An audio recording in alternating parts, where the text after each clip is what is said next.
My son placed a deed of transfer on the kitchen table 9 days after we buried Eleanor. He'd driven 4 hours from Boston to do it.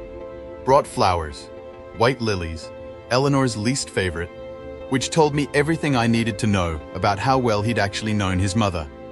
He made coffee, the way she used to, badly, and he sat across from me with the kind of careful expression people wear when they're about to say something they've rehearsed.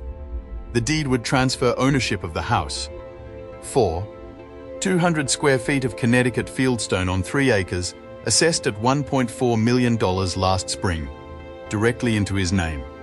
For estate planning purposes, he said. So things are simpler for you, Dad, so you don't have to worry. What Marcus didn't know, what neither he nor Diane had considered, was that I'd spent 22 years on the federal bench. Before that, 12 years as a federal prosecutor. I had read more fraudulent documents than Marcus had read books. I knew what a deed of transfer looked like when it was designed to be signed quickly, before the grief wore off. I knew the name of the title company on the header, Clearwater Closings LLC, had been incorporated 11 months ago, not 11 years. I knew the notary stamp at the bottom was dated 2 weeks ago, meaning they'd had this prepared before Eleanor took her last breath. 3 weeks later, Marcus would be sitting in a federal holding room, and Diane would be on the phone with a public defender she couldn't afford because every account with her name on it had been frozen. But that morning, I wrapped both hands around my coffee mug so they wouldn't see how steady I was. 3 weeks earlier, Eleanor died on a Tuesday in October, the way she'd done most things, quietly, without fuss, at exactly the moment the doctors said she would. Pancreatic cancer. 11 months from diagnosis to the end. We'd had time to say everything that needed saying, and some things that didn't need saying but were better out than in. She told me I was stubborn. I told her she was right. We held hands for the last 4 days in a row, which was more hand-holding than the previous 10 years combined, because we were New Englanders, and we showed love through proximity, not performance. The house felt enormous without her. I'd lived in it for 31 years, raised Marcus in it, watched him leave it for college, for law school, for Boston, for Diane. Eleanor had picked the kitchen tiles. I had built the bookshelves in the study. The floorboards in the hallway had a particular creak on the 4th step that I'd stopped noticing until it stopped being Eleanor's footstep and started being silence. Marcus arrived 4 days after the funeral. He'd been there for the service, of course. He was not a monster in the obvious sense. He wore a dark suit and shook hands with people he didn't recognize and said, "She was an incredible woman," with the practiced sincerity of someone who bills $650 an hour. Diane stood at his elbow in a black dress that had not come off a rack and touched my arm at appropriate intervals. They stayed at the Marriott in town. I didn't ask why they didn't stay at the house. There were 4 bedrooms, but I didn't ask. When Marcus came back on that Saturday, alone, without Diane, he brought the lilies and the bad coffee and the deed. I looked at it for a long time without touching it. Long enough that he began to talk to fill the silence, which prosecutors learn to manufacture for exactly this reason. "It's just cleaner, Dad," the lawyers said. "For someone your age, with the estate the way it is, it avoids probate, keeps things in the family." "The lawyers," I said, "my firm. A couple of the partners did the estate planning. Your firm does estate planning now. We've expanded." He shifted in his chair. "It's just a formality. You'd still live here, obviously. Nothing changes. It just protects the asset." "From what?" He blinked. "From, taxes, creditors, things that come up." I looked at him across the kitchen table. This man who had my jaw and his mother's eyes and 41 years of my money in his education and his start and his first apartment deposit. And I thought, you should have waited longer. 3 weeks would have been smarter. 4 weeks, even. But you didn't wait, and that tells me the clock is running somewhere I don't know about yet. "I'm tired, Marcus," I said. "Can we talk about this next week?" He wanted to push. I watched him weigh it. He smiled instead. "Of course, Dad. No rush." There was very much a rush. I just didn't know the details yet. That night, I sat in the study for 4 hours without turning the lights on. I was not grieving, though I was still doing that too, in the background, the way you do when you've been married to someone for 43 years, and suddenly the house has no sound. I was thinking about the Clearwater Closings LLC notary stamp. I was thinking about the fact that my son had driven 4 hours to bring me a document that his firm had prepared, and that he had not brought Diane, and that he had specifically used the phrase, "for someone your age." I have presided over 41 federal trials. I have listened to more lies than most people hear in a lifetime. There is a specific quality to the lie, told by someone who believes the listener is diminished, slower, softer, easier. It has a certain looseness to it, a casualness. They don't bother to make it tight because they don't think you'll pull on the threads. Marcus's lie had been loose. I went to my desk, unlocked the bottom drawer, and took out the leather notebook I had kept since my first year on the bench. I opened to a blank page and I wrote 4 words at the top: "What do they need?" Then I picked up the phone, not my cell, which Marcus had set up and occasionally asked to check for software updates, but the landline, which had been in this house since 1993 and which no one had ever asked to touch. I called Thomas Whitfield, who had been my clerk for 3 years 20 years ago and was now a partner at a firm in Hartford that handled nothing but complex financial litigation. "Tom," I said when he answered on the second ring. "It's Walter Crane." A pause. "Judge Crane, it's 9:30. I know, I need to meet with you, not at your office, and please don't mention this to anyone." Another pause, of a different quality. Tom was smart. He'd been smart at 25 and he was smarter now. "Are you all right?" "I'm fine," I said.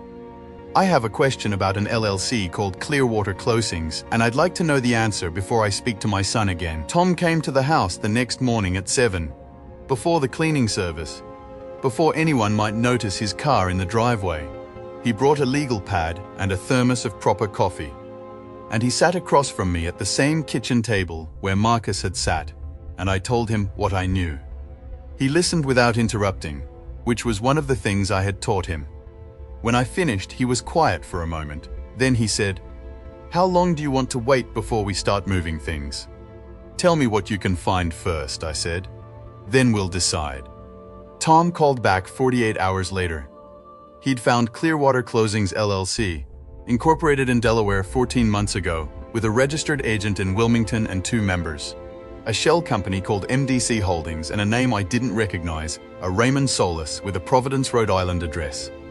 MDC Holdings, one more layer down, had a single member, Marcus David Crane. My son had created a title company to receive the deed to my house. I sat with that for a moment, not with anger. Anger was an indulgence I'd never been able to afford in a courtroom, and old habits held. I sat with it the way I'd sat with hard evidence for 30 years, squarely, without flinching, until I understood its full shape. "What else?" I said. "There's a life insurance policy," Tom said. "Issued 14 months ago, same time as Clearwater, 1.8 million term policy. The insured is you, the beneficiary is Diane Crane, not Marcus. Diane, I thought about that for a moment. Not jointly, just Diane. Interesting." I closed my eyes. "Who's Raymond Solis?" I had someone check. A pause.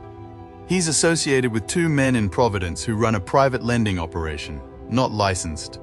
You know what I mean by that. I knew what he meant. I'd prosecuted 2 men like that in 1998. They called themselves investors. They loaned money at rates that were illegal in every state in the union, and they collected in ways that weren't legal either. "How much?" I said. "We think somewhere between $400,000 and $600,000. We can't get the exact number from public records. But there are 3 civil filings in Rhode Island court, all dismissed, all involving entities connected to Solis, and the pattern suggests my son has been gambling with borrowed money," I said, "and losing." Tom was quiet. "The house is worth $1.4 million, I said, more to myself than to him. The investment accounts are roughly $700,000. The policy is $1.8 million. I did the arithmetic. He needs the house to satisfy the debt. Diane gets the policy as her share. They've divided my estate between them. That's my read," Tom said. "While I'm alive," I said, "they get the house by having me sign it over. If something were to happen to me before I sign," I didn't finish the sentence. I didn't need to. "Walter," Tom said carefully. "I'm not alarmed," I said. "I'm informed. There's a difference. Start the trust paperwork. Everything into the irrevocable. The house, the accounts, all of it. Can you have it ready by Thursday? Wednesday, Tom said. I'll work through the night. Don't work through the night. Work carefully. I need it right, not fast. Thursday, he said. I'll have Patrick notarize it. He's retired. He won't talk. Good. I picked up my pen. And Tom, find me someone who does surveillance work. Someone thorough and quiet. I know a man, Tom said. He was FBI. He's particular. That's exactly what I need. The trust was signed and registered on a Thursday afternoon in Tom's conference room, with retired Judge Patrick Holloway as notary, and Tom's paralegal as witness. From that moment forward, I owned nothing. The Crane family irrevocable trust owned everything. The house, the $712,000 in investment accounts, the 400 shares of Berkshire Hathaway that Eleanor had bought in 1994 and refused to sell no matter what I said. I was the sole trustee. The beneficiaries were my 2 grandchildren, Marcus's children, and the University of Hartford's law school, which had given me my first full scholarship in 1971. On the drive home, I stopped at a gas station and bought a prepaid phone with cash. On Friday, I called Marcus and told him I'd been thinking about the paperwork, and I thought it was probably a good idea. And could he come back on Sunday? Maybe bring Diane this time? We could have lunch. He said yes very quickly. I spent Saturday studying, not the legal documents. Those were settled. I studied my son. I went through photographs, first the obvious ones on the mantle, and then the boxes in the attic that Eleanor had organized by decade. Marcus at 6 with a gap in his teeth. Marcus at 14 at a swim meet, 3rd place, outraged. Marcus at 22 on graduation day, slightly drunk, arms around 2 men I'd never seen again. Marcus at 31, the day he made partner. The first photo where I could see his jaw had set into something permanent. I was looking for the moment I'd missed. Parents always look for the moment they missed. I didn't find it. Maybe there wasn't one. Maybe it was gradual, the way rust is gradual. Not a moment, but a direction. A long, slow drift toward the easier thing and then the easier thing after that, until easy and dishonest became the same word. I put the photos back in the boxes and went downstairs and practiced for 2 hours. Practicing meant I poured a glass of water and made my hand shake enough to spill some. Not all. A convincing amount. I walked to the kitchen door and back with the measured caution of a man slightly uncertain of his footing. I repeated the phrase, "What was I saying?" aloud until the timing felt natural. I picked up a pen and held it loosely, the way a man with diminishing fine motor control might hold it, and I practiced setting it down slowly, as though the weight of the instrument was just at the edge of my capacity. 22 years on the bench. I had watched 10,000 people perform for me. I knew exactly what performance looked like, which meant I knew exactly how to do it invisibly. Diane brought a casserole. This was meaningful. Diane did not cook. I had never in 15 years seen her bring food to anything. She'd ordered the casserole from somewhere. The kind of place that sells things in Le Creuset dishes you return for a deposit. She set it on the counter with both hands and said, "I made this for you, Walter." And I said, "That's so thoughtful, Diane." And I meant neither sentence, and neither did she. Marcus was easier to read than he'd been as a child, which surprised me. As a boy, he'd been opaque. I'd never known what he wanted until he'd decided how to get it. Now the wanting was right at the surface. His eyes moved across the rooms when he thought I wasn't watching. He'd touch a door frame, a windowsill, the back of a chair. Small, possessive gestures, the body marking territory the mind had already decided was its own. We ate. They asked about my health. I told them my knees were bothering me. I let my hand tremble slightly when I lifted my water glass. Not so much that it was alarming. Just enough that Diane's eyes went to Marcus's for half a second. A private checkmark. "We've been talking," Marcus said, over coffee. "And we really think you should consider having some help here. Someone in the house. Or, and I know you might not love this idea, there are some really excellent communities." "Communities," I repeated, as though the word were new to me. "Assisted living," he said it gently. "Not a nursing home, nothing like that. More like a resort, really. I looked at one in Avon. Beautiful place. You'd have your own apartment, meals, activities, What would happen to the house, I said. He was very good. The pause was less than a second. Well, we'd probably sell it, rather than let it sit. It's a lot of house, Dad, and the upkeep. I don't mind the upkeep. You shouldn't have to deal with it. He reached across the table and covered my hand with his. That's the point. You've worked your whole life. You should be able to rest. I looked at his hand on mine. He had my fingers, long, squared off at the tips. Eleanor used to say we had craftsmen's hands, both of us, even though neither of us had ever built anything physical. That's very kind, I said. I've just been so foggy lately. Since your mother, I let the sentence trail. I set my coffee cup down slowly, carefully, as though I was concentrating. I can't seem to keep track of things. Diane leaned forward. That's completely normal, Walter. Grief does that. Your brain is processing. I know. I waved a hand, a vague, unhurried wave. You know what? I think maybe you're right. About the paperwork, at least. We should probably get that settled. While my head is clear. The look that passed between them was private and complete. I'd seen that look in courtrooms, between defendants who thought they were invisible. The quick flash of, it's happening. We actually brought the documents, Marcus said. He said it as though the thought had just occurred to him. Just in case, no pressure at all, only if you feel ready. What documents? The deed. And there's also a power of attorney, just so someone can help manage things while you're getting settled. Oh, I said. All right, I suppose that makes sense. He went to his bag, a good leather briefcase, Italian, the kind that announces its own cost, and came back with a manila folder. Inside, 2 documents, paper-clipped. The deed of transfer I'd already seen, and a durable power of attorney, naming Marcus David Crane as sole agent with full authority over all financial matters. He laid a pen on top of the folder and pushed it across to me. I picked up the pen. I held it the way I'd practiced. Loosely, the grip of a man whose hands don't quite do what he asks anymore. I looked at the first page of the power of attorney. I let my eyes move slowly. The eyes of a man reading without urgency. Diane said, "It's straightforward. Let him read," Marcus said quietly. And in that moment, I almost felt something for him. The way you feel something for a person who has one good instinct left. He knew not to rush me. He'd learned that much. I turned a page, turned another. I set the pen down, not the careful set down of my performance. The clean, final placement of a man who has reached a decision.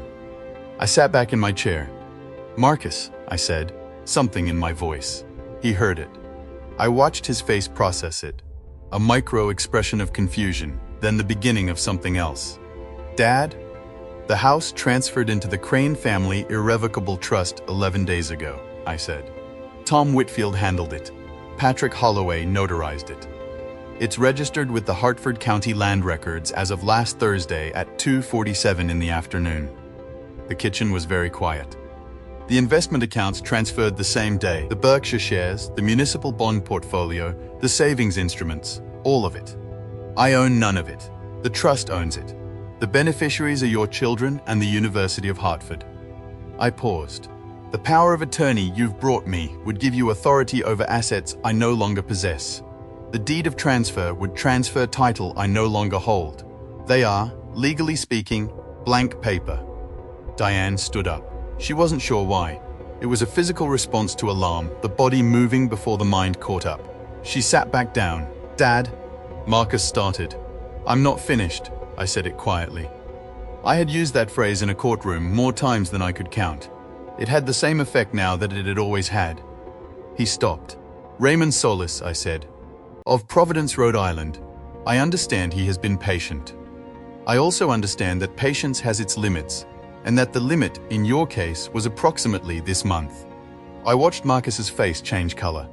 "The policy on my life, $1.8 million, issued 14 months ago, with Diane as sole beneficiary, is an interesting document, particularly given that it was purchased 4 months before your mother was diagnosed, and 3 months before you first called her doctor to ask about her prognosis." Diane made a sound that was not a word. "The FBI's Financial Crimes Unit in Hartford received a comprehensive package on Wednesday of last week," I said. "Financial documents, recordings. The dining room table has excellent acoustics, and a small device underneath it, which Tom's investigator installed while you were parking your car 2 Sundays ago. The Solace connection, the LLC structure, the insurance policy, the timeline. Agent Karen Patel is the case lead. She sends her regards, although I'm paraphrasing. What she actually said was rather more procedural. Marcus had not moved. He was looking at me the way people look when the ground has shifted and they haven't located the new horizon yet. There's one more thing, I said. It's the thing that matters most to me, so I saved it for last. I looked at my son, really looked at him, the way I should have looked at more things, more carefully, for longer. The policy was in Diane's name only, not yours. I want you to think carefully about what that means, Marcus, in terms of what your wife intended for you once I was gone. The silence this time was of a different quality. Diane said, "That's not," and stopped. Marcus turned to look at her. I stood up because I was done and the kitchen table was no longer where I needed to be. There's coffee in the carafe if you'd like it. I'm going to sit in the study. When you've finished your conversation, you're welcome to let yourselves out. Tom has copies of everything, as does Agent Patel. I'd suggest calling your own attorneys separately, not from the same phone and not with each other in the room. I walked to the doorway. I stopped. She liked dahlias, I said. Your mother, not lilies. Dahlias, in dark red, the kind that bloom in October. She grew them in the bed along the south wall every year for 25 years. I thought you should know that. I went to the study. I sat in my chair. I picked up the book I'd been reading, a biography of Oliver Wendell Holmes, which Eleanor had given me 2 Christmases ago, and I found my page.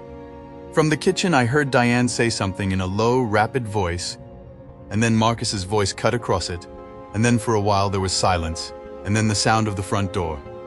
I read for 2 hours. At some point, the cleaning service arrived, and I heard them in the kitchen, washing the casserole dish that Diane had not taken with her, putting the coffee cups in the dishwasher, setting everything back in order. Later, I would cooperate fully with Agent Patel's investigation, which took 11 months and resulted in charges against both Marcus and Diane, and a separate civil proceeding involving Raymond Solis that was handled by the Department of Justice with more speed than I'd expected. Tom filed the civil suit against Clearwater Closings LLC the same week the criminal charges were announced. Marcus pleaded to 2 counts. Diane, on advice of her separate counsel, cooperated with the federal investigation into Solis's lending operation and received a reduced sentence. I did not attend either proceeding. I had spent enough of my life in courtrooms. I followed them in the newspaper, the way you follow things that happen to you but feel, in retrospect, like weather. Something you moved through, something that changed the air for a while. My grandchildren, Marcus's children, a girl of 9 and a boy of 12, came to stay with me for 2 weeks the following summer. Their maternal grandmother had them most of the time, which was right. But they came to me in July, and we worked in Eleanor's garden together. And I showed them the dahlias along the south wall, and we cut some of the dark red ones and put them in a jar on the kitchen table. The girl said they were beautiful. I said her grandmother had thought so too. People ask me, sometimes, colleagues from the bench, old friends, whether I blame myself, whether I should have seen it coming, whether a man who spent 30 years adjudicating the worst of human behavior should have been better equipped to recognize it in his own son. I tell them the truth. I don't know. Maybe. Probably. The evidence, in retrospect, had been accumulating for years. The money borrowed and not returned, the stories that didn't quite align, the way Marcus spoke about the house at Thanksgiving, as though he were already calculating square footage. But grief does strange things to attention, and I had been attending to Eleanor. What I know is this. A man who has spent his life listening to people, really listening, without the interference of hope or fear, will eventually hear the thing that's true. It may take him longer with the people he loves, but he will hear it. I heard it on a Saturday in October, when my son brought white lilies instead of dahlias, and pushed a document across a kitchen table, and smiled with the careful confidence of someone who had decided the old man was finished. He was wrong about the old man. I am 74 years old. I have the deed to nothing. I own no house, No accounts, no shares of anything. I am, on paper, a man of no assets whatsoever. I have 3 acres of Connecticut in October, and a garden with dahlias in dark red, and a 4th step on the hallway stairs that creaks in a particular way, and a biography of Oliver Wendell Holmes with a bookmark on page 211. I am, as it happens, not finished. She had just handed over the $14,500 she had been saving to send to her mother. Money she had folded into an envelope 3 weeks ago and told no one about. To a woman she had never seen before in her life. A woman who had fallen in the middle of Ogbet Market and could not get back up, while the crowd moved around her like water around a stone. And while Ngozi knelt on the dirty concrete holding that woman's hand and waiting for her breathing to steady, the man leaning against the pillar across the narrow aisle had not looked at his phone once. He had been watching Ngozi for 4 days. He was not who he said he was, and the woman she had just emptied her savings for, that was his mother. Stay with us, my dear friends. What happens when the most dangerous thing a woman can do, give what she cannot afford to lose, turns out to be the very thing that changes everything? And what happens when the people closest to her decide that her goodness is their opportunity? This story will stay with you long after it ends. If this channel has ever brought you a story that moved you, please subscribe now. We are just getting started. In the part of Ogbete Market in Enugu, where the cosmetics stalls give way to the hair supplies section, there was a small shop no wider than 2 arm spans, with a wooden door that stuck in the rainy season and a plastic chair bolted to the floor. That Ngozi Ike had re-bolted herself 3 times with a wrench borrowed from the metal cellar 2 rows over. The sign above the door said Ngozi's. Touch in letters she had painted herself on a Saturday she could have rested. She had not rested. She had painted the sign instead, and then she had gone home and soaked her hands in warm water and told herself that the shop was real now. The sign made it real. That was 14 months ago. Now it was a Tuesday in November, and Ngozi was in the shop by 7:15 before any of her neighbors arrived, setting up the way she always did, draping a fresh towel over the salon chair, arranging her combs from smallest to largest on the tray, checking the gas for the pressing iron, filling the spray bottle with water she had mixed with a few drops of coconut oil, because she had learned from her mother that plain water alone made the ends brittle. Small things. Careful things. The kinds of things that built a reputation slowly, the way a wall is built, 1 block at a time. She was 27 years old. She had been in Enugu for 3 years. She had come from Nsukka with 2 boxes and an address for a cousin who had left the city before Ngozi arrived. So she had slept on the floor of a woman from her church for 11 days while she looked for a room. She found the room. Then she found the market. Then she rented the space for 3 months, spent everything she had saved on supplies, and opened. She did not tell her mother how close the numbers had been. Her mother worried enough already. The thing about Ngozi was this: she never sat still. The customers who came to her regularly, Mama Chidi from the provision stall, the young women from the typing school nearby, the church women who came every other Friday, they all said the same thing without knowing they were all saying the same thing. They said, "That girl's hands are always moving."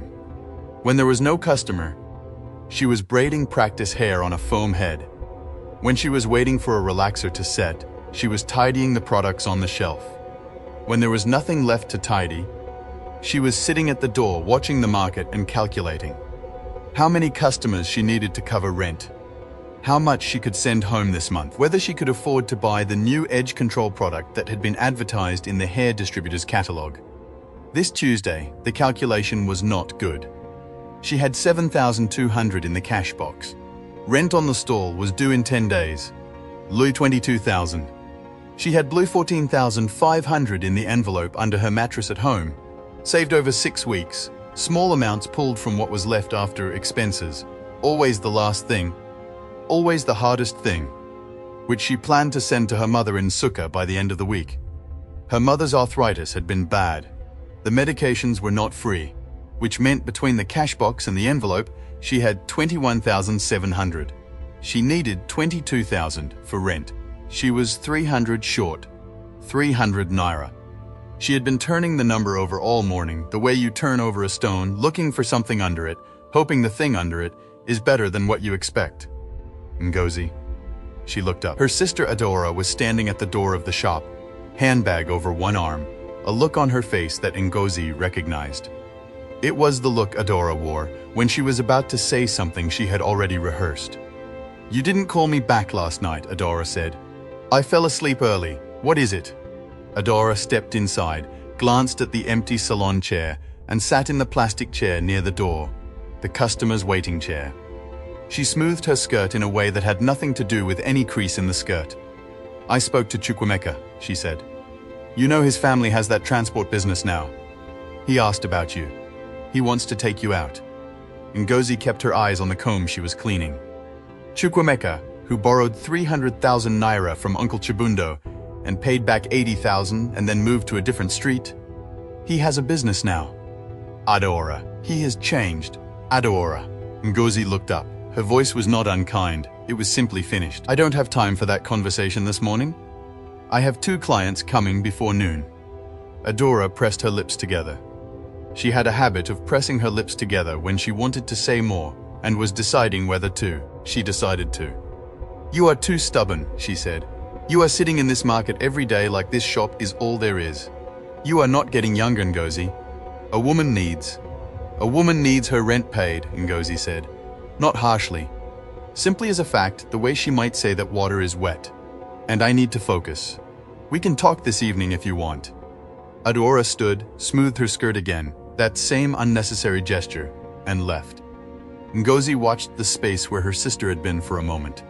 Then she picked up her comb and continued what she was doing. "She is not wrong that you are alone, T," a quiet voice said somewhere behind her ribs. "But she is wrong about the solution. The first customer came at 9, the second at 11:15. By noon, Ngozi had 3,800 more in the cash box. She was eating the small iba she had brought from home and watching the market the way she always did. Cataloging faces, noticing patterns. When a man came and stood at the door of the shop next to hers, the perfume stall run by Chisholm, and asked about a fragrance. He was tall. He was wearing a simple blue shirt, no tie, plain trousers. Good shoes, but not flashy. He had the kind of stillness about him that Ngozi associated with men who were either very calm or very watchful, and she could not yet tell which. Chisholm was not in her shop. She had gone to buy lunch, so the man waited, looking down the market aisle with no particular impatience. He glanced over at Ngozi's shop. She met his eyes, then looked back at her food. A minute later, "Excuse me, is she coming back soon, the woman who sells here?" Ngozi looked up. "She went for food. Maybe 20 minutes. Thank you." A pause. "You do hair?" "Yes. I'm looking for someone to do my sister's hair before her traditional introduction. Next Saturday. Is that possible?" "Bring her in. I'll see what style she wants. I'll tell her." He nodded, a small formal nod, and turned back to waiting. His name, she would later learn, was Emeka. But on this Tuesday, standing in the narrow aisle of Ogbede Market in Enugu in a plain blue shirt, he was just a man waiting for perfume.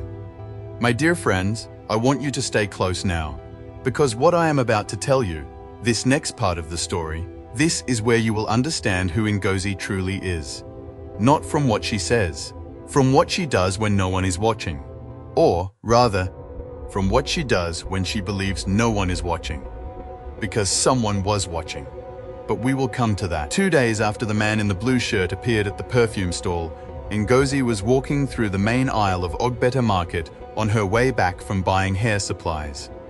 A bag in each hand, the larger one cutting into her palm, the smaller one bumping against her knee, when she heard it. Not a scream. Something worse than a scream. A sound between a gasp and a word that didn't make it out, followed by the dull impact of a body making contact with the ground. She turned. At the edge of the main aisle, where the produce sellers crowded closest together and the floor was wet from where someone had thrown water. Earlier in the morning, an old woman had gone down. Not tripped, collapsed. Her wrapper had twisted under her, and she had gone down sideways, and she was on her hip on the wet concrete, one arm reaching upward at nothing, her breathing loud and wrong. People were doing what people in crowded markets sometimes do. which is continue moving and tell themselves someone else will stop. Ngozi put down her bags. She was kneeling beside the woman in 4 steps. The woman was perhaps 65, heavy. Around the middle, her head tie half undone from the fall. Her face was damp. Not from the wet ground.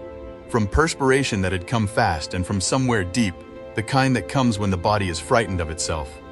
"Mama," Ngozi said, "look at me, look at my face." The woman's eyes found hers. They were dark and scared and intelligent. "What is your name?" "Chidinma," the woman said. Her voice came out thin. "Chidinma, I am Ngozi. Can you feel your legs?" "Yes." A pause. "My chest, it's tight." Heart Ngozi felt the word land in her own chest. "Don't panic. Don't let her see you panic. Okay, I need to get you somewhere cool. Can anyone help me?" She looked up. A boy selling groundnuts was staring. "You, come and hold her other arm." Together they got the woman, Chidinma, upright and walked her the 12 steps to Ngozi's shop, which was the nearest place with a chair and shade. Ngozi lowered her into the salon chair. The woman's breathing was still labored. Ngozi reached for her phone and called the number for the clinic 2 streets over. The one she had put in her phone 6 months ago after a customer had fainted in the chair. And Ngozi had spent 8 terrifying minutes not knowing who to call. The clinic said 15 minutes. Ngozi stayed kneeling in front of the chair, holding the woman's hands, talking to her in the low, steady voice she used with children who were scared of the pressing comb. "You're going to be fine. Breathe slowly. Feel my hands. You are safe." She fanned her with the magazine from the waiting area. She sent the groundnut boy to buy water. The woman's breathing steadied, not fully, but enough. "Do you have someone I can call?" Ngozi asked. "My son." Chidinma's eyes closed for a moment. "His number is in my bag, the black one. I dropped it. I'll find it." Ngozi left the woman with the groundnut boy, went back to the aisle, found the handbag against the wall where it had slid when the woman fell. She brought it back, found the phone, found the son's number. Emeka was what it said in the contacts, and called. He picked up on the second ring. "Mama? This is not your mother. I am calling from her phone. My name is Ngozi. Your mother fell in Ogbede Market. She is okay, she is sitting down, she is breathing, but I've called a clinic and they're coming." She said her chest felt tight. Silence. Then, "Where exactly?" "My shop. Hair salon near the main aisle. Ngozi's touch. Ask anyone." "I'm coming." The clinic arrived in 11 minutes. They took one look at Chidinma, took her blood pressure. Very high, one of them said quietly to the other, and Ngozi heard it, and said they needed to bring her in for observation. She needed medicine, and she needed rest, and she should not be alone. This is where Ngozi should, by any reasonable measure, have handed the situation over to the clinic staff and gone back to her day. She did not do that. "The clinic will want a deposit before they admit her," the taller of the 2 staff said, with an apologetic look that told Ngozi he had delivered this news many times and did not enjoy it. 10,000 Naira to begin. Chidinma was looking at the ground. "My son is coming," she said quietly. "He will pay." "How long before he arrives?" the man asked. "He said he's coming," Ngozi said. She looked at the woman in the chair, at her hands that were still shaking faintly, at the way her jaw was set with the particular dignity of a woman who is embarrassed by a body that has betrayed her in public. Something shifted in Ngozi's chest, settled, became a decision. "How much does she need to be admitted immediately?" she said. 10,000 to begin." Ngozi went to the cash box. She counted out what was in there. 11,000 from this week's work. She took out 10,000. She did not let herself think about what that left. She did not let herself think about rent. She handed the money to the clinic staff. "Go with them," she told Chidinma. "Your son is coming. You will be fine." Chidinma reached out and held Ngozi's wrist for a moment. Her grip was surprisingly strong. She looked at Ngozi with eyes that said things the mouth does not always say. Then she let go, and the clinic staff helped her to the vehicle. Ngozi closed her cash box. Few 1,000 left. She put the hair supplies she had bought on the shelf. She sat down in the waiting chair. She looked at the numbers she was running in her head. She had been running them before all of this, and now they were worse. 1,000 in the box. Lazen 14,500 in the envelope at home. Lazen 22,000 due in 10 days. That lin 14. 500 was her mother's medication money. She could not touch it. She would have to find 21,000 from new clients in 10 days. 10 days. She thought. You have done harder things, she had. But in this moment, in the quiet of the shop after everyone had left, she let herself feel how much harder things had just become. Then she picked up a braid and started practicing. What Ngozi did not know, what she had no reason to know, was that the pillar across the narrow aisle from the main market entrance, the one with the faded soft drink advertisement on it, had been leaning against by a man in a grey shirt for the past 40 minutes. He had arrived at the market to check on his mother. He had arrived just in time to see the fall. He had started forward and then stopped.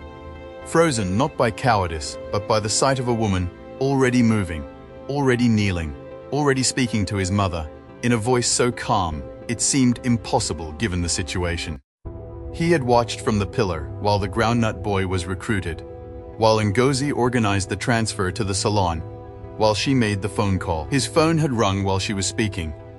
He had stared at the screen with his own number on it and understood all at once what was happening. He had stayed where he was. He had watched her give money to the clinic staff. He had known it from the way she went to the box, the way she counted, the way she handed it over without ceremony, and without looking at his mother to see if she was being noticed doing it. She did not look up to see if anyone was watching, he thought. She just did it. His name was Emeka Okafor. He was worth more money than he liked to think about. He had a suite at the Presidential Hotel on Independence Layout, and a driver waiting outside the market, and a business phone that had not stopped ringing for 3 days because his company, Okafor Property Holdings, the largest private real estate firm in the Southeast, was in the middle of a deal that would develop 300 hectares of land outside the Enugu urban boundary. His mother knew none of this, or rather, she knew all of it. And she had agreed, when he asked her 3 weeks ago, to come to Enugu and help him with something he could not do himself. He pushed off from the pillar. He did not go to the salon. He called the clinic directly, gave his name and his card number, and instructed them that all costs for Chidinma Okafor were to be charged to his account. Then he found the groundnut boy and pressed a 2,000 Naira note into his hand. "The woman in the hair shop," he said. "She gave you money for water earlier." "She gave me 200 Naira, the boy said, surprised.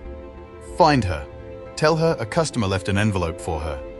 And give her this." He folded another 500 Naira note with the 2,000. "Keep the change." Then he walked back through the market toward the exit, and he did not look back at the salon. Not yet. Chisom Nweke had been selling perfume at Ogbete Market for 9 years. She had the stall next to Ngozi's, and she had watched Ngozi's business grow the way a farmer watches a neighbor's crops from across the fence, noting every new customer, every good week, every quiet week, keeping a private account that she would not have admitted to keeping. She was not cruel, exactly. She was the kind of person whose kindness depended on whether your success was at her expense. And since the market was not actually a competition between a hair salon and a perfume stall, she had been mostly fine to Ngozi's face. Mostly. It was Chisom who saw the man in the plain blue shirt on the Tuesday. And it was Chisom who, when she came back from lunch and Ngozi mentioned the man asking about the hair appointment for his sister, said, "Did he give you a name?" "No," Ngozi said. "He said he'd come back with his sister." Chisom had nodded and gone into her shop. But something had stayed with her about the man. The shoes, mainly. In 9 years of selling at Ogbeti Market, Chisom had developed what she privately considered a reliable ability to read shoes. Those were not market shoes. Those were not even business class shoes. Those were the shoes of someone for whom the question of shoe quality had been removed from the realm of calculation. She asked around. It took her until Friday. A cousin's husband, who worked hotel security at the Presidential, recognized the description. Tall, quiet, plain clothes, very good shoes. "That's the Okafor man," he said. "He's been staying in the Presidential for 2 weeks. Big real estate man." "You've never heard of Okafor Property Holdings?" Chisom had not. She looked it up. Then she sat with what she found for a long time. The man was not just wealthy. The man was one of the wealthiest private individuals in the Southeast. His company had built half the commercial plazas on Independence layout. He had a profile in the Business Day paper from last year. There was a photo. Him at a groundbreaking ceremony, hard hat and tie, shaking hands with a government official. Chisholm thought about the way he had looked toward Ngozi's shop. She thought about it for almost a full hour. Then she went next door. "Ngozi," she said, and her voice was the careful voice of someone performing casualness. "That man who came asking about hair for his sister, has he been back? He came Thursday." Ngozi said without looking up from the braid she was working, "His sister's coming tomorrow to discuss the style." A pause. "You know he was asking about you, not the hair. You." Ngozi looked up now. "What do you mean?" "He was asking one of the other sellers about how long you've been here, whether you live in the market area." A shrug. "I just thought you should know." This was not a lie. It was something close to truth that had been shaped to point in a direction Chisholm wanted. The man had asked one person how long the hair salon had been there. That was all. But shaped correctly, it could sound like something else. "Okay," Ngozi said slowly. "Thank you." Chisholm went back to her shop feeling the weight of something she had not done yet but was already considering. He came the next day. Saturday. Not with a sister. There was no sister, but alone. He came to Ngozi's shop at the time he would have said if he were making an appointment, which he hadn't, and he stood at the door and said, "I should be honest, I don't have a sister who needs her hair done." Ngozi looked at him without expression. "I know," she said. "You were not asking about hair on Tuesday." A beat. He was reassessing. "Can I sit?" he asked. She gestured to the waiting chair. He sat. She kept working on the foam practice head, hands moving. "My name is Emeka," he said. "I know. Your mother called out your name when I phoned you." He had not thought of that. "You have a good memory. Comes from doing hair. You have to remember what every client prefers." He was quiet for a moment, watching her hands. Then, "I wanted to thank you for what you did." "You don't need to thank me." "I do. You gave money." "Is your mother well?" Ngozi asked, directly, without ceremony, as if the money were already a closed matter. "She is well. She's resting. She'll be discharged tomorrow." He paused. "The clinic told me someone had paid the initial deposit before I got there." "They refunded it," Ngozi said. "Some envelope came back through the groundnut boy." "You didn't have to do that. You spent your money on someone you didn't know." "She was on the floor," Ngozi said simply. "What was I supposed to do?" He looked at her for a moment without speaking. She kept her eyes on the foam head. Can I come back?" he said, "just to talk. Buy from you, as a customer." "I sell hair services," she said. "If you need hair services, you're welcome." Something moved in his face. Not quite a smile. Something quieter. "I'll think of something I need," he said. He stood, nodded. That same small formal nod from Tuesday, and left. What does he want? She thought, watching the space where he had been. Men don't come to hair salons for conversation. She went back to the foam head. Her hands kept moving. On the following Tuesday, Chisholm went to the Presidential Hotel. She had thought carefully about what she was doing, and she had decided that she was not doing anything wrong. She was only sharing information. She was only introducing herself. The front desk called up to the suite. Emeka Okafor, or rather, the man Chisholm now knew to be Emeka Okafor, came down. He looked at Chisholm standing in the hotel lobby, all neatly dressed, and his face said nothing. "My name is Chisholm Nwek," she said. "I have the perfume stall beside Ngozi's shop in Ogbeta. I know who you are." He waited. "I'm not here to cause trouble," she said. "I'm here because I think you should know something about the girl you've been visiting. She borrowed money from 3 people in the market last month. She can't pay her rent. She's not what she presents herself as." Emeka looked at her for a long time. The lobby was air-conditioned. Chisholm was not. "What do you want?" he said. She had not expected him to go straight to that. "I only wanted. You came here. You told me things about someone without their knowledge. You want something in return." His voice was even. Not angry, just precise. "What is it?" Chisholm swallowed. "There is a perfume supplier on the island. I have been trying to get a meeting." "No," he said, and he said nothing else. He turned and walked back to the elevator. Chisholm stood in the hotel lobby for a moment longer, heat rising in her face. and then she walked back out into the Enugu sun. She sat in a keke napep for the ride back to the market and reorganized what she intended to do. If she could not get what she wanted from the man, she would make sure the woman didn't have him either.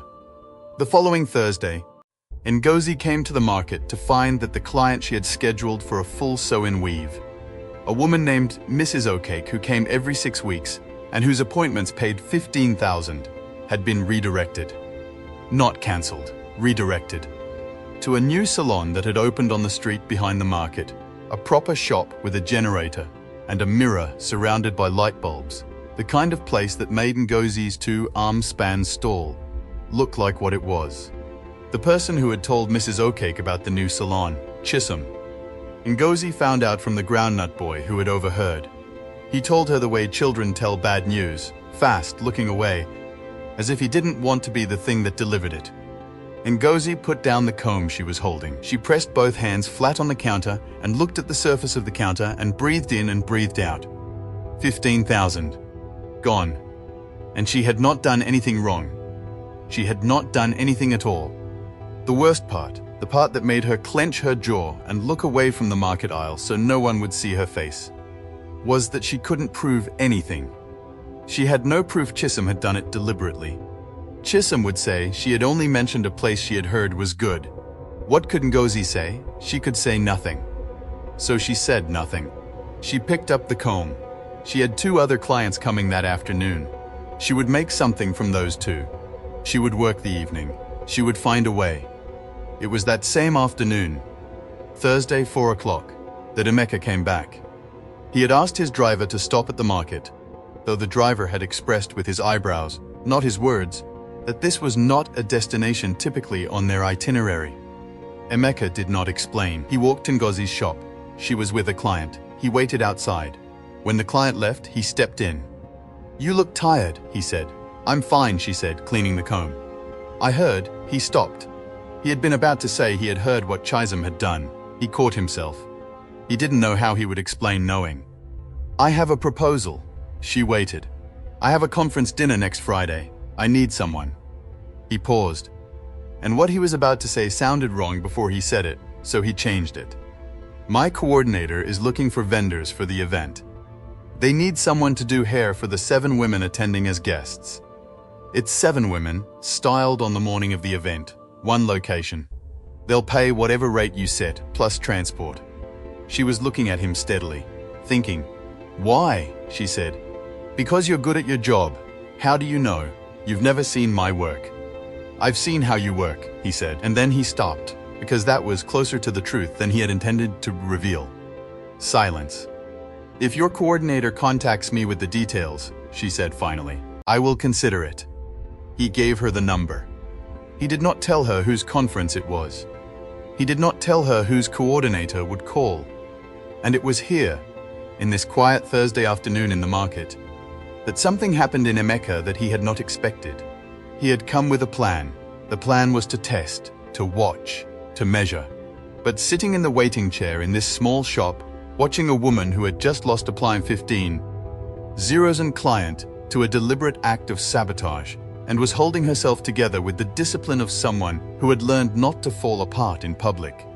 He felt the test becoming something more complicated, something heavier. He had started this because he needed to know. He still needed to know. But knowing her had become a different thing than he had expected. He stood. "I'll let my coordinator know." "Thank you," she said. He left, and she watched him go, and she thought, there is something about that man that doesn't fit the place he keeps appearing in. She could not put her finger on it, so she let it go.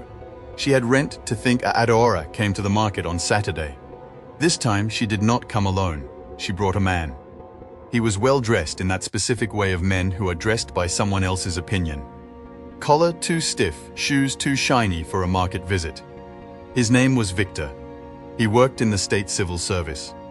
Adaora introduced him with the practiced casualness of someone who has not practiced being casual at all. "Victor was just passing," she said, "and I thought, you brought a man to my workplace," Ngozi said. She had a client in the chair. She said it without raising her voice, but the client looked at the floor. Victor had the grace to look uncomfortable. "I can wait outside. Please," Ngozi said politely. He went outside. Ada ora, Ngozi said. You won't even meet anyone. I'm working. Each word separated, like items being counted. I have a client. You can come this evening if you want to talk. Not here. Adora's chin went up in that way she had when she was hurt and redirecting the hurt into performance. You think this market is so important. You think sitting in this stall is success. I am trying to help you. Evening, Ngozi said again. Adora left. Victor had the wisdom not to say anything as they went. The client in the chair said softly, Your sister? Yes, Ngozi said. They always think they know better, the client said. Always, Ngozi agreed and kept working. But Adeora did not come that evening. Instead, she arrived the next Monday with something worse than Victor. She arrived with information. She came to the shop and she sat down and she said, with the face of someone delivering a kindness, Ngozi, I heard something about that man who has been coming here. Emeka. Ngozi put down her spray bottle. What about him? My friend from university. She works in a law office. They handle corporate stuff, she said. Okafor Property Holdings is in trouble. Financial trouble. Serious trouble. Big debts. There's talk they might be liquidating some assets. Adora looked at her steadily. He's not what he looks like. He's been spending in the hotels, in the restaurants, but it's debt. All of it is debt. Ngozi, I don't want you to be. Where did your friend hear this? From someone in her office who handles some of the company's affairs. But where did that person hear it? Ngozi, I'm telling you because. I heard you, Ngozi said. Thank you. Adora waited. That's all? Just thank you? What else do you want me to say? I want you to be careful. A pause. I want you to not get involved with someone who is going to. Adora. Ngozi turned to face her sister directly. I am not involved with anyone. A man came to my shop several times. I did a job at his conference coordinator's request. That is all. There is nothing to be careful about. Adeora looked at her the way people look when they suspect the truth is being resisted. Then she left. Ngozi sat with it for a while. The information could be true. It could also be rumor. She knew enough about business, from listening to customers who were business people, to know that companies had bad months that looked from the outside like impending collapse, and turned out to be normal cycles. She also knew that a rumor of this kind, delivered this way, by a sister who had been trying to redirect her attention toward men she didn't want, might have a source that was not purely informational. She put it aside, until Chisholm came to her shop the next morning. Chisholm rarely came to Ngozi's shop. When she did, she stood in the doorway as if the threshold had an importance she was acknowledging. She stood there now. I need to say something, Chisholm said, as one market woman to another. Say it. That man who keeps coming here, he's been asking about you, from multiple people. Not just me, from the groundnut seller, from Mama Chidi, from the KK drivers at the entrance. She paused for effect. I thought that was strange. A man asking about a woman from different directions like that. So I asked around about him. And Ngozi's voice was neutral. And the people at the Presidential Hotel say he checks out next week. He is not from Enugu. He came for a project, and the project is ending. He'll go back to Lagos or Abuja or wherever he's from. She met Ngozi's eyes. I just didn't want you to get your hopes up about someone who is only here temporarily. It was, as before, almost true. The kind of almost true that is more corrosive than a lie because there is not enough of it that is false to point at. Ngozi said, Thank you, Chisholm. And Chisholm left, looking satisfied. Ngozi stood very still for a moment. Then she took out her phone and she called the coordinator's number, the one Emeka had given her. And she said, The conference payment. Can you confirm it went through? She had already received it. 90,000 for the 7 women, an amount that had made her close her eyes and breathe for a full minute when it arrived. She was not calling about the money. The coordinator confirmed the payment. Her name was Blessing. Her voice was professionally warm. Blessing, Ngozi said. Can I ask who engaged me for this? The company name for my records? A brief pause. The reservation was made under Okafor Property Holdings. Should I give you the full billing details? No, Ngozi said. That's enough, thank you. She put the phone down. Okafor Property Holdings. She opened her browser and typed the name. The business day profile came up. The groundbreaking ceremony photo. The man in the hard hat and tie, shaking the hand of a government official. His face? In profile. She knew that face. She had seen it in a plain blue shirt. She had handed that face the number for a clinic 2 streets over and told him his mother was going to be fine. She sat with the phone for a long time. She did not call him. She did not call anyone. She sat and thought, and then she called her next client to confirm the appointment, and she got back to work. But she thought about it all afternoon. About what it meant that he had not said who he was. About whether the woman, Chidinma, was really his mother or a story. About the coordinator call that made it seem real enough. About whether this was something, or whether this was what Chisholm was suggesting. A man passing through, looking for something temporary, using a persona of ordinariness to make himself seem accessible when he was not accessible at all. Or, T said that quiet voice behind her ribs, he is someone who for whatever reason needed to be ordinary for a while, and you were simply there. When Emeka came to the shop that evening, unannounced for the 3rd time, she was ready. "Sit down," she said. He sat. "I have a question," she said. She was standing. She was not asking permission to ask it. "Ask." "Chisholm told me you've been asking about me. From different people." She watched him. "Is that true?" He looked at her for a moment. "Yes." "Why?" A pause. He was making a decision. She could see him making it. "Because I wanted to understand who you are before I said something to you that mattered." "And did you understand?" "Some things." "What things?" "That you do your work seriously. That you don't complain about things that are hard. That when someone is on the floor in front of you, you don't think about whether it costs you anything." She was quiet. "The money you gave the clinic," he said. "They told me it was before I got there. Before anyone could reimburse you. You didn't give it expecting to be paid back. Why are you telling me you know that?" she said. Her voice was even, not accusing, asking. "Because I need you to know that I was paying attention. For a reason." She looked at him. Really looked. "I also looked you up," she said. He didn't move. "Okafor Property Holdings," she said. Something in his face changed. Not guilt, exactly. Something more complicated. "I am sorry," he said. "I should have told you." "Yes," she said. "You should have. Can I explain?" She sat down. She put her hands in her lap. She said, "Explain." "Not tonight," he said quietly. "Not in a market stall. Can I take you somewhere on Saturday? Somewhere I can actually tell you everything?" She looked at him for a long time.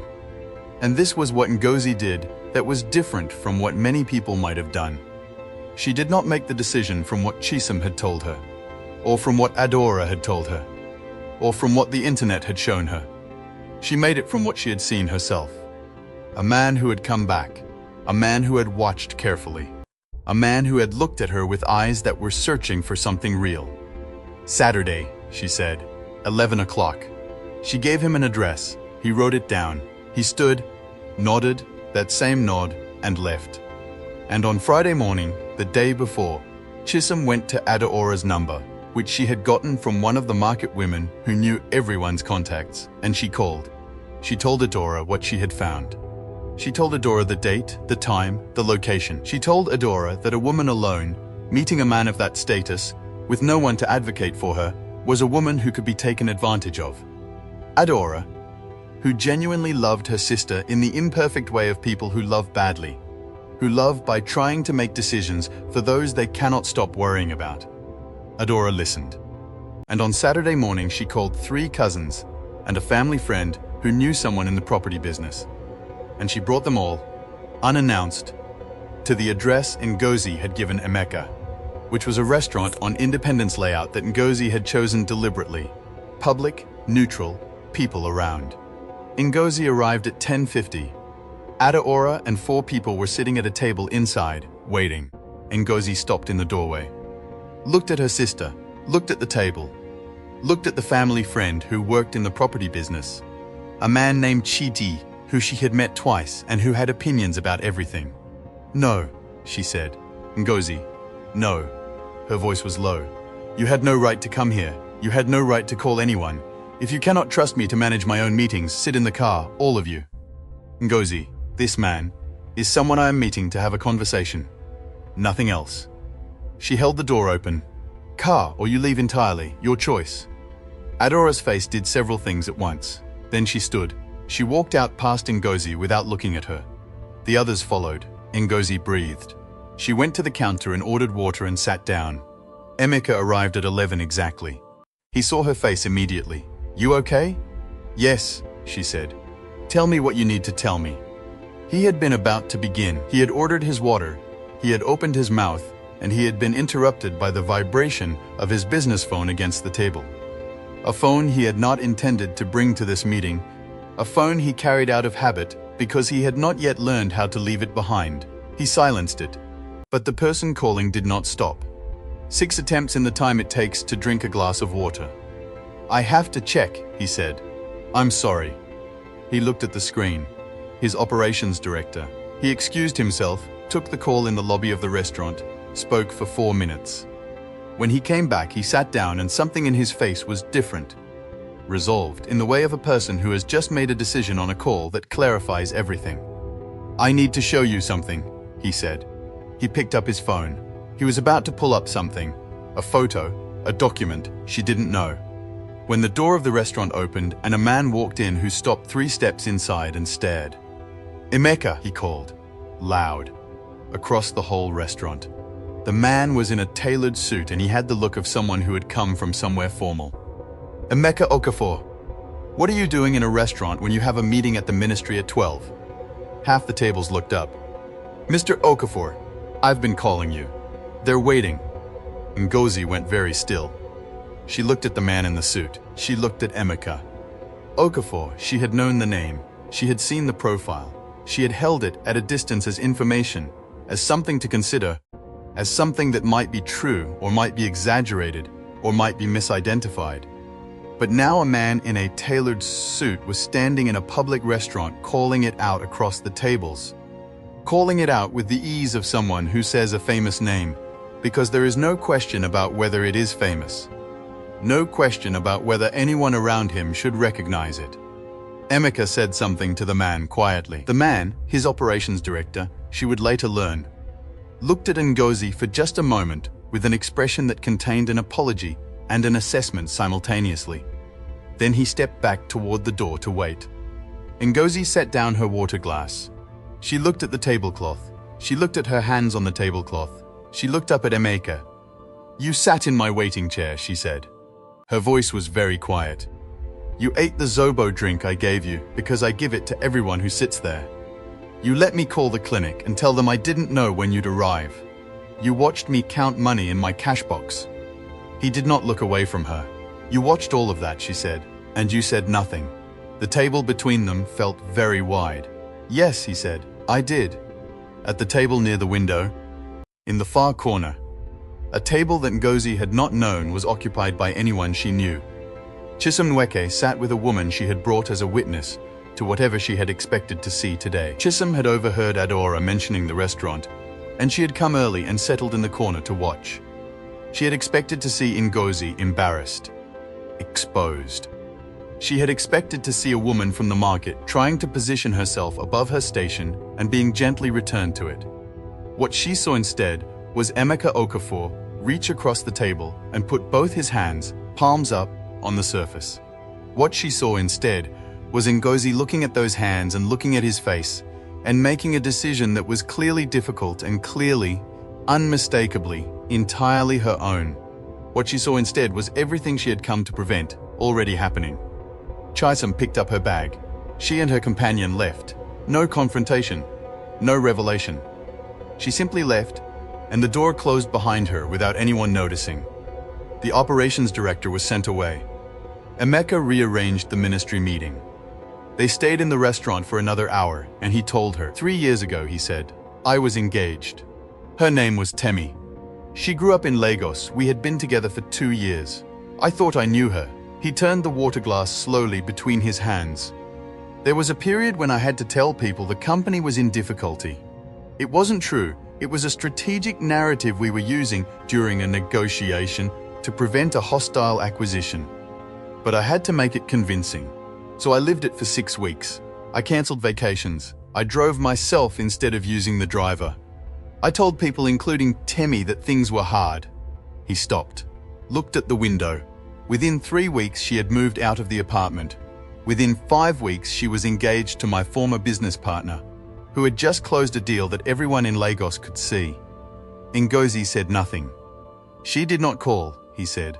She did not ask if I was okay. She was gone, and then she was with someone else. And later, when things were clearly fine again, she sent a message saying she hoped there were no hard feelings. He said this last sentence without inflection. The way you repeat something so absurd it has become almost meaningless from repetition. That is what you were testing, Ngozi said. That's what I needed to know. Whether someone would stay when the version of me that was valuable was removed. A pause. I know how it sounds. It sounds, Ngozi said carefully, like you were hurt in a way that made you stop trusting what you can see with your own eyes. He looked at her. It also sounds, she said, like you used me to heal from something without asking me whether I wanted to be part of that. He was very quiet. My mother came first, he said, before any plan. She asked me to let her walk through the market first, to see the place, to meet people. She met you before I did. She saw what happened. A beat. She is the one who told me to actually talk to you. Your mother, Ngozi said. Who I gave my money to. Yes. Was she actually sick? She said it without accusation. She needed to know. Her blood pressure has been high for years. What happened in the market was real. The fall was real. He met her eyes. She would not have allowed me to use her health as a performance. She has more dignity than I do. Ngozi absorbed this. You paid back what I spent, she said. I paid the clinic directly. The cash I sent back through the groundnut boy was for the inconvenience. I used it for rent. Something crossed his face. How short were you? I wasn't short. I used the other money for rent and kept that. She looked at him evenly. I don't need your money, Emeka. I never asked for your money. I know, he said. That's part of why I'm here. The restaurant was getting quieter around them, the lunch crowd thinning. Afternoon light was coming through the window in long slanted bars. I am angry at you, she said. You should know that. Not hysterically, not permanently perhaps. But I am angry that you thought the way to know me was to watch me without telling me you were watching. It takes something from a person. The act of being observed without knowing. She paused.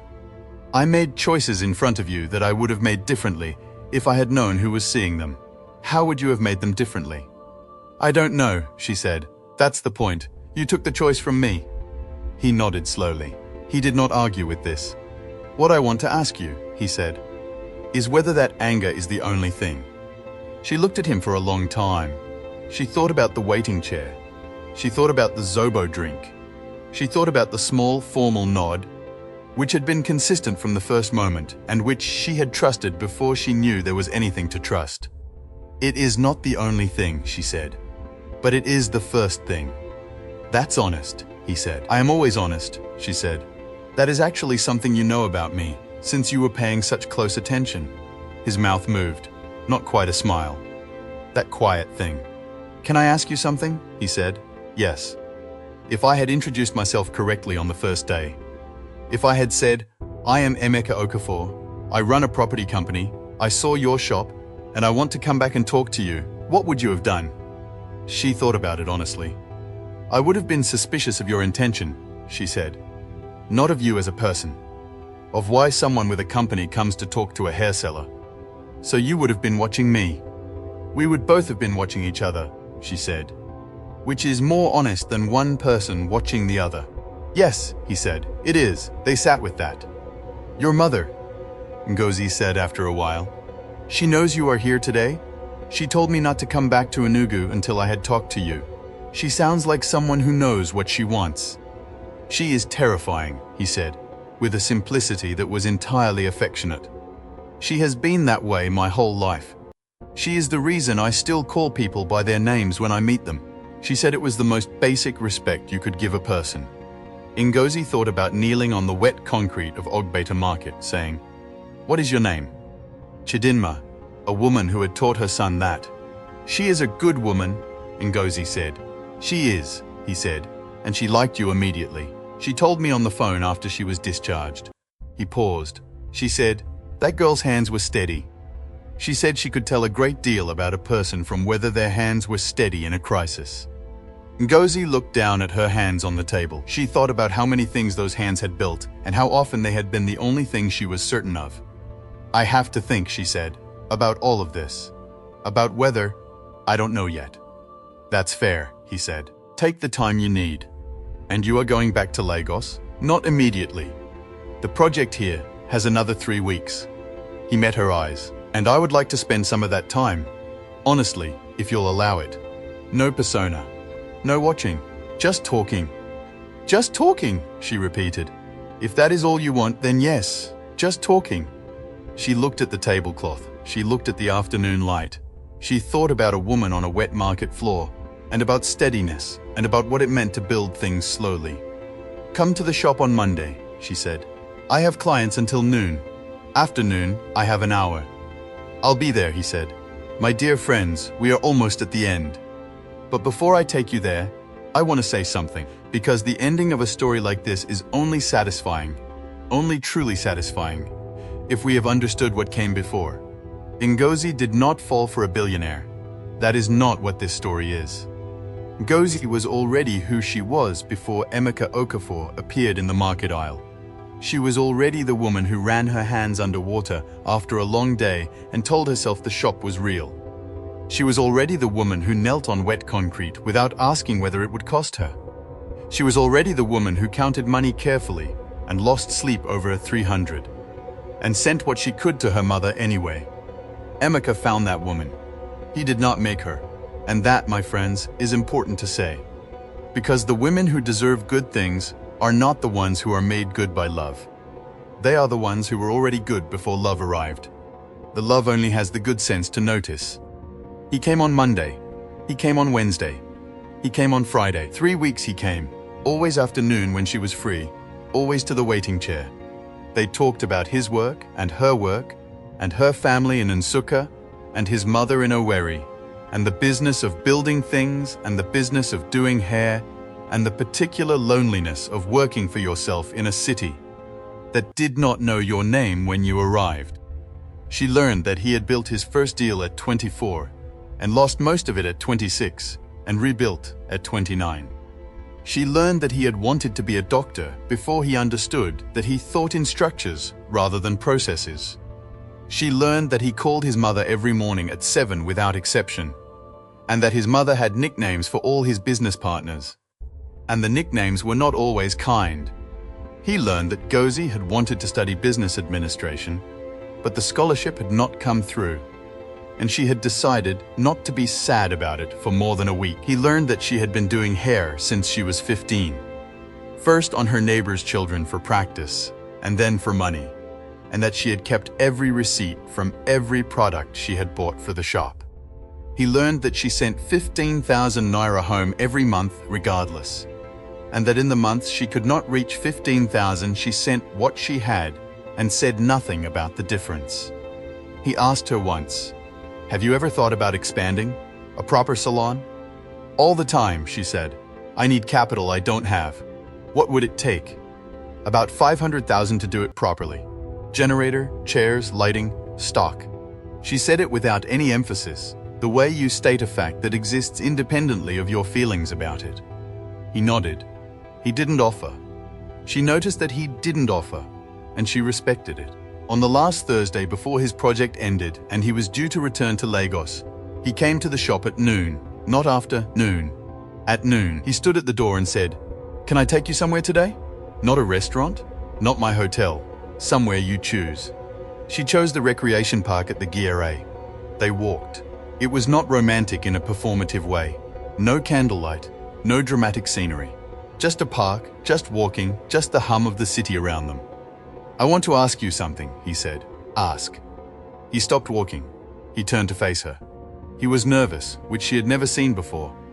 And it was strange to see nervous on a face that had been so consistently composed. It made him look younger, slightly less certain of everything, more trustworthy. "I want to keep seeing you," he said. I don't mean informally.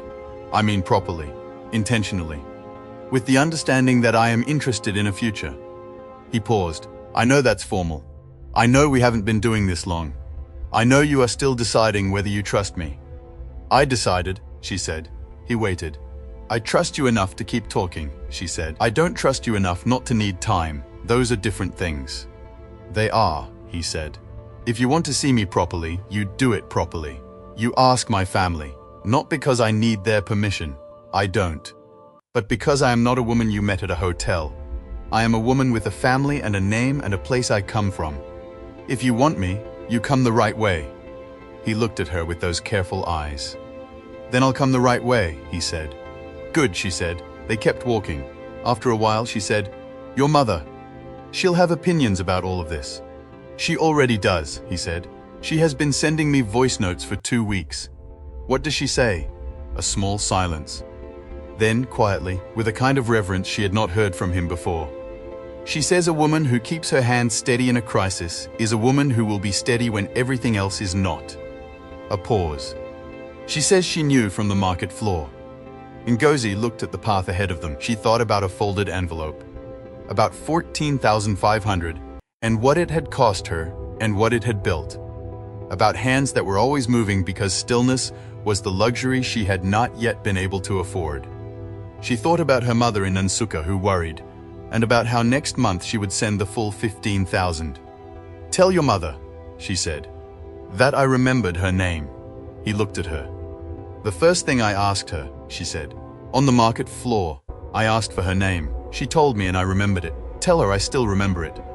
Emeka was quiet for a moment. Chidinma, he said.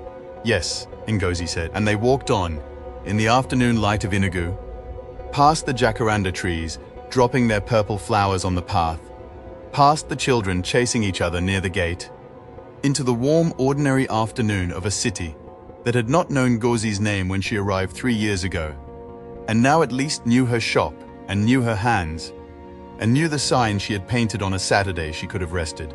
She had not rested. She was glad she hadn't. Chisimnwek continued selling perfume at Ogbete Market. She was never directly confronted.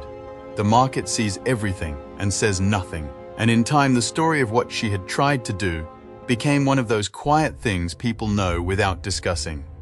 3 months later, the client she had redirected to the other salon came back to Ngozi's shop. She said the other place used too much heat. Ada Aura called the morning after the restaurant. Before Ngozi could call her, she apologized in the complicated way of older sisters. Not quite completely, with some renegotiation of the narrative built in. Ngozi accepted it in the way she accepted most things. Practically, without drama, with the understanding that imperfect love is still love. Chidinma Okafor sent Ngozi a bag of bitter cola and a short voice note after Emeka told her how the Saturday had gone. The voice note said, "A girl with steady hands. My son has good eyes at last." She said nothing else. She did not need to. And Ngozi? Ngozi opened her shop on Monday morning, set out her combs, checked the gas, filled the spray bottle with water and coconut oil. She had 2 clients coming before noon. She had an hour free after. She had, on the table beside the cash box, a notebook where she was writing down numbers.